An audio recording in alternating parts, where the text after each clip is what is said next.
O programa Café com Prosa está iniciando. E para debater conosco hoje, a professora Lavínia Rosa, professora da UENG e mestre em educação. E nós vamos hoje fazer uma prosa sobre a questão da CONAE, Conferência Nacional de Educação.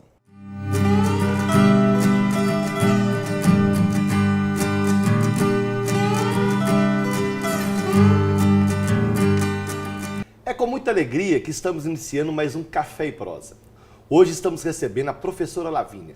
Professora Lavínia, muito obrigado pela sua presença em nosso programa. Obrigada. Ô Gilson, é com muito prazer que eu venho aqui tomar esse café com você e bater esse dedo de prosa, porque assunto que está na pauta do dia é esse aí, a Conferência Nacional de Educação, não é? Isso. Lavínia, a nossa luta pela educação vem dos anos 80, aliás, na nossa história, mas mais recentemente nas conferências populares de educação dos anos 80. E agora, a partir dos anos 2000, com a eleição do presidente Lula, nós realizamos duas grandes conferências nacionais. Ela é um espaço de debate, de democracia. Como você vê esse processo das conferências, as duas realizadas, e esse agora que nós estamos em fase inicial, a partir dos municípios em todo o país? Essa é a grande diferença que a gente pode dizer dos anos, né, da década, em que a gente tem um governo com perfil popular. Por quê?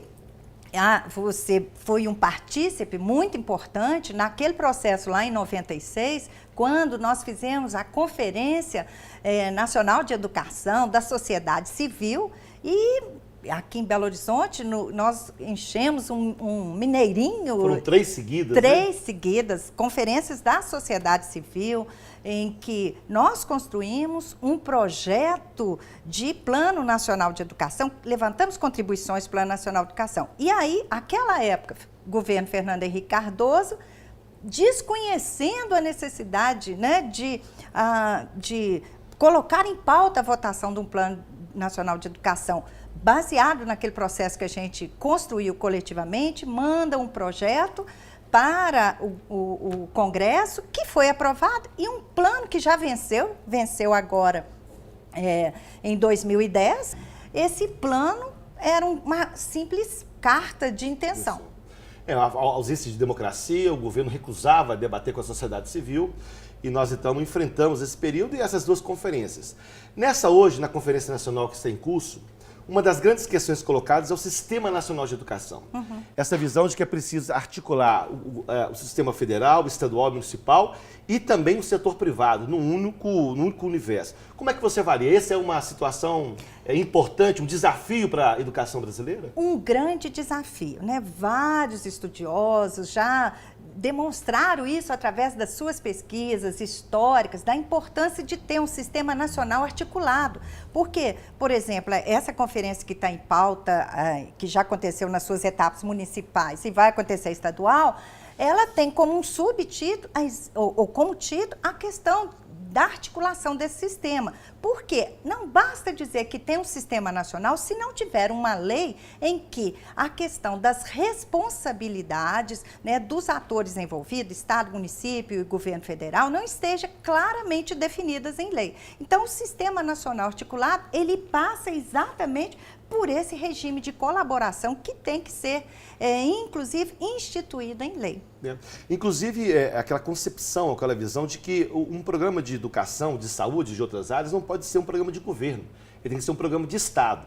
E criando esse sistema, ele vai acabar criando também um arcabouço de leis e de objetivos e metas que vão responsabilizar os governos a cumprirem aquelas metas estabelecidas num plano decenal.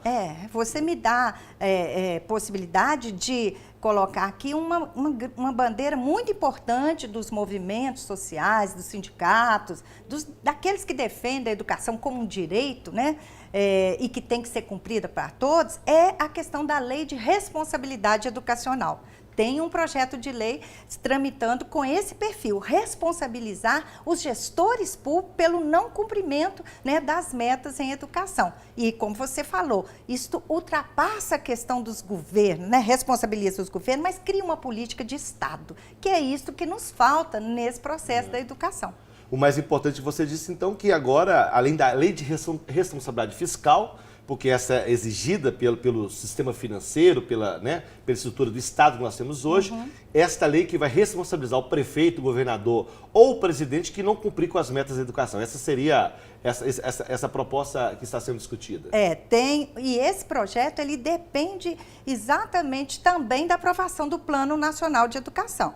Porque, como você próprio já mencionou anteriormente, em 2010 nós fizemos uma grande Conferência Nacional de Educação, a CONAE, e aprovamos um documento bastante extenso e o governo manda, em dezembro de 2010, o projeto do governo foi enviado ao Congresso Nacional.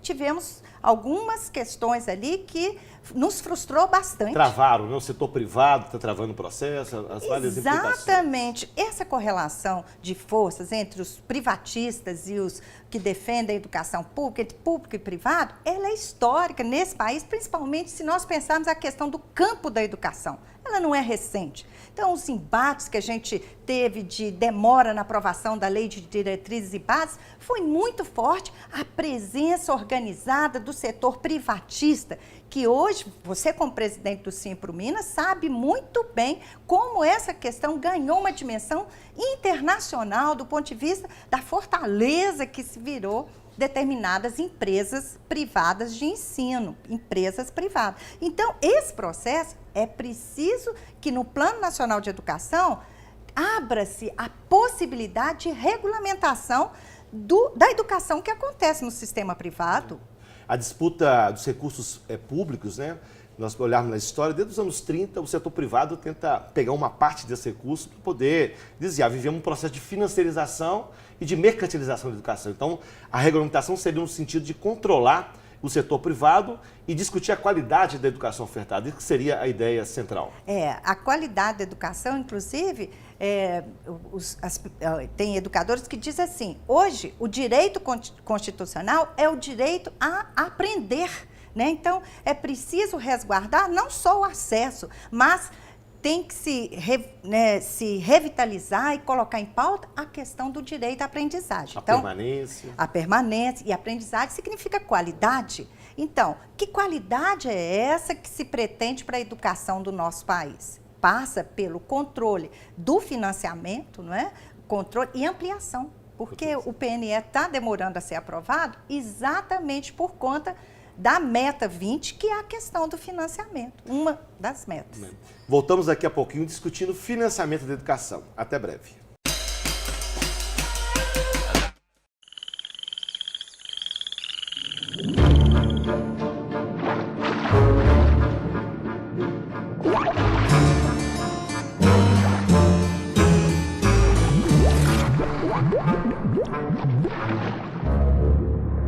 As drogas são uma armadilha. Você sabe disso. Seu filho não. Converse com ele. O diálogo é a melhor forma de afastar o perigo das drogas.